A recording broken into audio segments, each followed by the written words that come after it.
Hey guys, Dr. Klein. So big thank you to Bruce Hallmark for coming out from Rimrock Wellness Center to Ridgeline Fitness, and also Jeremy and the family. We talked a little bit about the subscapularis this morning when we were doing our spinal breathwork class. So I'm going to detail what that muscle is, what it does, and how it's related to the rest of your spine and breathing and the pain we get here. And sometimes the painful side is actually on the opposite side. So just because you have pain when you're palpating in here, getting underneath, doesn't mean that that's the tight side. So you have to use your brain a little bit. But anyway, subscapularis is exactly like the name says. It's sub, below the scapula. It's one of your rotator cuff muscles. That actually wraps, unlike the other three, wraps from the front. So here we have our bicipital groove, where your bicep tendon goes through. Subscapularis attaches right here. Lesser tubercle, we call it. The other three come more here on the greater tubercle. Especially teres minor and infraspinatus are all external rotators, but mostly the rotator cuff's job isn't motion. We can feel it during motion. It helps. It's to stabilize. It's a stabilization word that we even talk about with the spine. And in class, you might have noticed that we did all of this. We got the hips right. We lengthened, engaged that psoas, stabilizing the lumbar spine, getting the hips underneath the spine to lengthen, because if the spine is not in the right place, the shoulder blade is not in the right place. And if the shoulder blade is not in the right place, the socket's not going to be in the right place. And then everything breaks down from there. So this isn't point A we need to fix. Point A is actually the hips. That's the whole idea behind foundation training, is your hips are your foundation.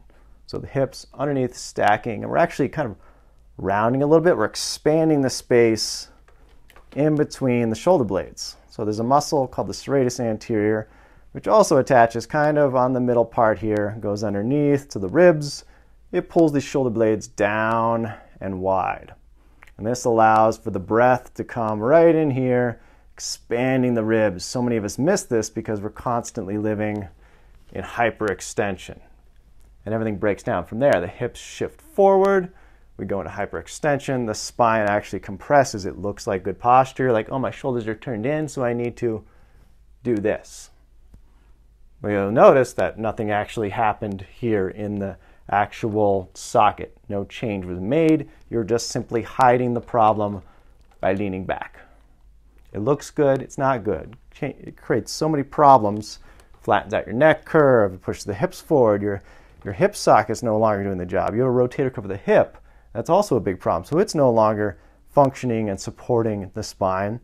And then the shoulders get the end of it. But everyone gets pain in the shoulders and the neck, and they want to focus there. So we'll give you a little stretch for this, but ultimately the cure, you already know this, what I always say, foundation training. There's a reason I say it. I can't get into all the details here. This is just a brief overview of why you need it. You just need to trust me, trust us that you should do it. You should be working on the videos. You should be coming to class, because these principles are great to apply to everything you're doing.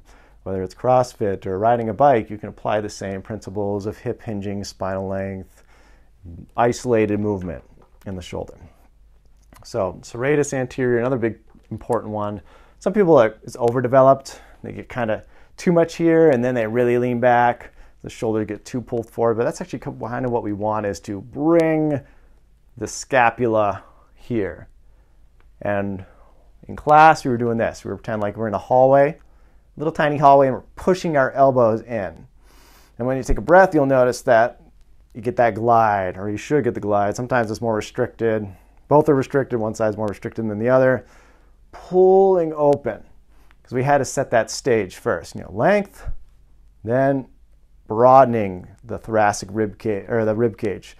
Width, length, like a Chinese finger trap. We're going both ways. Elbows pressing out. And then we went to the hip hugger, right? And that actually opens up just in the socket. That's the goal. So first we had to get everything right before we could even think about isolated movement. Everything else needs to hold its length and its position and its width, so we can target the isolated motion there. And then you can stretch, actively stretch subscapularis. Otherwise, you can dig in there all the time. It probably relieves the pain. And we'll talk a little bit how you can dig in there. Some therapies for that, some easy stuff you could do. Release the subscapularis. So, but ultimately, what's the problem? It's the weakness, right? Weakness in the teres minor, weakness in the infraspinatus. That should be doing more, holding it in the socket.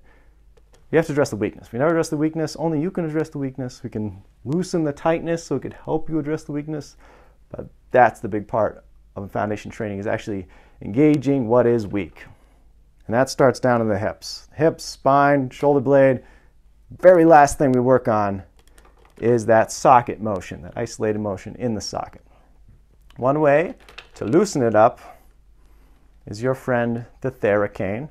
And you can use, broom handle works well too. You can actually just stick that on the ground. If you've ever done like landmine thrusters before, that's a great position. You're getting over top, kind of like we did with the archer position today when we were doing our foundation training in the park.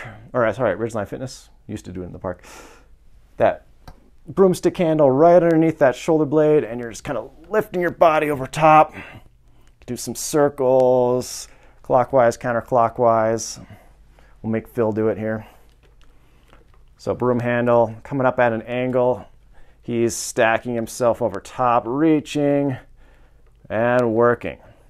And anytime we reach, like we're doing that archer pull, we put our thumb in there and then we drive. That helps us because this hand is pushing, keeping the blade where it should be, not letting it slide forward. Because we have the opposite problem, is where the scapula is doing all the motion. So the joke today was, use your shoulder, not your shoulder. Use the socket, not the blade. Even the spine sometimes, when it's the neck flexes, or we round, or even hyperextending.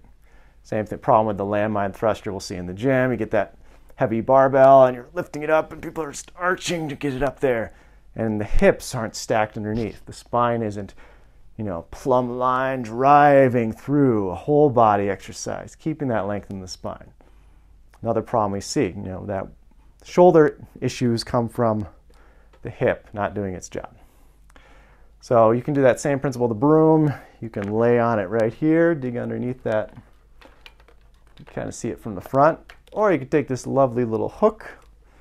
You can wrap it right around.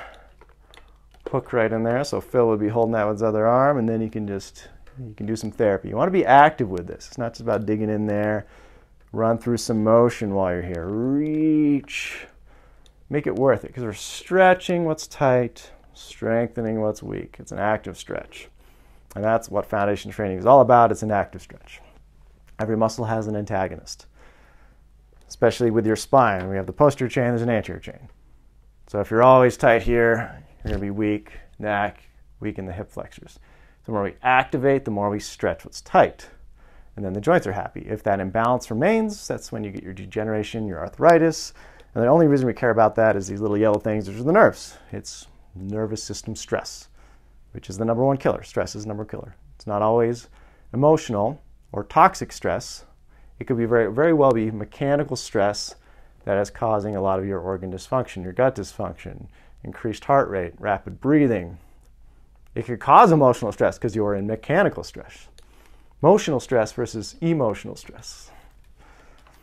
Another way to do this, let me just show that what it looks like on somebody who's actually got some skin here. We need to get, Phil needs to eat some sandwiches. There, so that's what that looks like. So I'm pinning that shoulder blade down. I'm using a lot of those same steps, lengthening the spine. The more length you get out of the spine, the more you're going to feel that motion. And then you can run through, activate those external rotators, stretch, activate, stretch, push. Good. And there's the goal with that. Some other funky things can happen too, is we're so actively trying to pinch our shoulders back, blade back, but this actually turns in more and more. So I actually see that quite often. It sounds strange, but the more we pull the shoulder blade back sometimes, we're not actually using the isolated motion or the rotator cuff. This rotates anteriorly. So you keep pulling back more and more, and the shoulder actually turns in more and more as the blades come back. It's a strange phenomenon. It's hard to think about. So that's why we really want to get that shoulder blade locked out, especially if it's coming back here and your rhomboid's overdeveloped. The rhomboid is one of the muscles that pulls the blade in. So sometimes I'll feel this blade all the way here, but it's also the shoulder that's very turned in at the same time. So that's why we can't just think, pull the shoulder blades back. We can't just, and not to mention what it does to your spine. A lot of us end up having what I call a saucer. It's called a Pottinger saucer, where the spine dips in because too much of that, where you're squeezing back too much. It actually, we're so afraid of rounding that we've caused these weird alterations in the spine. And we're still round and we just don't know it. As soon as you get your hips underneath you, you're like, oh, I'm actually here all the time. You're literally living in that position. You're destroying your back, and you actually haven't made any changes in the mid-back. You actually haven't opened up the shoulders. True lengthening from the neck, from the skull, lifting. So a lot of people have to train to fold in, find the restriction, then lengthen through it before they can even think about using the shoulders. Let's go over the archer pull we did this morning, which is just great, especially if you got a one-sided issue. So really targeting that serratus pushing. So we're in what's called the woodpecker position, where we're hinging, that arm staying out, and the other arm is pulling back, opening. So you get that active push, really compressing everything in the sockets when you're moving. And then you can do the reverse archer, where you're closing the hip down. So you're working the hips and the shoulders together, lengthening, driving up. Everything, that elbow really high. The higher the elbow, the more the shoulder gets pressed down. It's the same idea as here. So hopefully that helps. Subscapularis is not talked about a lot, but it's insidious. It likes to hide. Once you get your thumb in there, you probably feel left to right. Don't go too low, because sometimes what's tender is actually the sprained and irritated external rotators, which just aren't activated. Usually what's weak is what hurts. It's not what's tight. What's tight is just quiet. You don't know it until we start working on you. You're like, ooh, that didn't hurt before you touched me. It's still there. It's just tight. What's overstretched, it's almost like it's in a constant state of sprain, especially the psoas muscles. Big breathing muscles. They're mostly for stabilization, holding the length, opening up the discs. A lot of people coming in, they're just sprained, irritated all the time, chronically. Touch it, it's sore. It's not that we need to stretch them. Doing some release can help, actually shorten them, but ultimately we need to strengthen them and teach them how to function. So foundation training is training you to do the four most basic things better. 20,000 breaths a day, more functional, breaking apart things, strengthening things instead of using our accessory muscles to cause more problems. We bend 4,000 times. If we can hinge better from the hips, maintain the length in the spine, not flexing, extending the spine to do all the work when we hinge or bend or squat. Big difference. It's a lot of bends. Sitting, even how you're sitting, you can use your hips to support your spine, or you could be resting on your joints, causing degeneration, arthritis, and nervous system stress, and ultimate death. And also walking. How you're walking could be actually destructive if you're not walking functionally, if you haven't taught yourself how to do these things. And you can't think your way out of these problems. Unfortunately, you have to train yourself so when you do move and you're not thinking about it, you will move correctly. That's the only way it's done. It's the only way you can do it, unfortunately. And I've tried to think my way out of it. It doesn't work. You have to train. You have to break apart the tight muscle. You have to strengthen the weak muscle. So when you go to move, you move better. All right, hope that helped, guys. Say bye, Phil. Just some external rotation as you wave. Take care. Thanks, Bruce. Thanks, Jeremy, for coming out.